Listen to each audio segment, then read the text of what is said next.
The Great Lakes Restoration Initiative, or GLRI, was created to protect and restore the largest system of fresh surface water in the world. Really, over about 5 to 6 years, there was a great deal of effort to convince Washington that the Great Lakes are a national treasure. President Obama came into office. He had made it a priority in his campaign, and a bipartisan Congress signed off on the deal to create the Great Lakes Restoration Initiative, which went through in 2009. Cameron Davis coordinated a Great Lakes Interagency task force of 11 federal departments under the GLRI to address 5 focus areas: toxic substances and areas of concern, invasive species, non-point source pollution impact on nearshore health, habitats and species, and foundations for future restoration actions. So there are things like trying to block invasive species, keep invasive species out of the Great Lakes, like Asian carp. Trying to clean up toxic hotspots. These are working harbors and rivers around the Great Lakes that have seen what we call legacy pollutants be discharged over time into those waterways. Trying to reduce polluted runoff that creates harmful or toxic algae, like the kind we've seen around Lake Erie, is a real priority. Rebuilding habitat is a priority, and also working to help educate the public and make sure that climate change does not undo the important work that's being done right now to restore the Great Lakes. Since 2010, GLRI federal agencies have invested over $2.7 billion in more than 5,400 projects across all 8 Great Lakes states. According to the EPA, of the 31 U.S. sites that were originally listed as areas of concern, 15 have been delisted or have achieved an all management actions complete status. Actually, I think we're going to wind up finishing the job of these cleanups really in the next 10 to 20 years.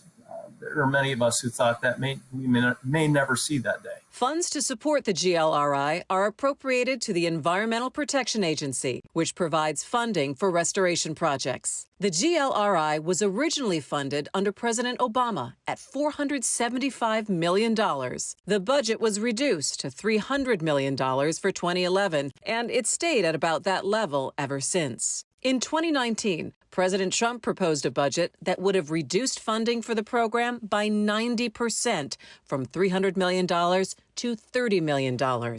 Congress rejected that proposal, so the cuts never went into effect. And in March of that year, Trump reversed direction during a speech at a rally in Grand Rapids, Michigan. I support the Great Lakes. Always have.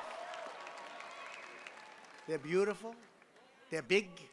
Very deep, record deepness, right? And I'm going to get, in honor of my friends, full funding of $300 million for the Great Lakes Restoration Initiative. Dr. Alan Steinman is a member of the Great Lakes Advisory Board that provides advice and recommendations to the EPA on GLRI projects. With the latest appropriations, it's going up to $475 million a year. So a $25 million chunk that's going to be increased with each year, assuming that Congress actually appropriates that money each year. So that's a really significant increase. Aside from the environmental impacts, the GLRI's effect on the region's economy is significant. It's been shown through a number of economic studies. For every dollar you invest in restoration, large-scale ecosystem restoration, there's a return on that investment of somewhere between 3 to 1 to 6 to 1. And so it makes good economic sense to restore these systems beyond just the spiritual and recreational and human health aspects associated with this. Restoring the Great Lakes is not just the work of a lifetime. It's the work of 100 generations. Nobody else in the world has Great Lakes like these. Nobody. We have them. They're ours. We like to share them. But with that privilege comes the responsibility to keep them healthy so that we in return can keep ourselves healthy.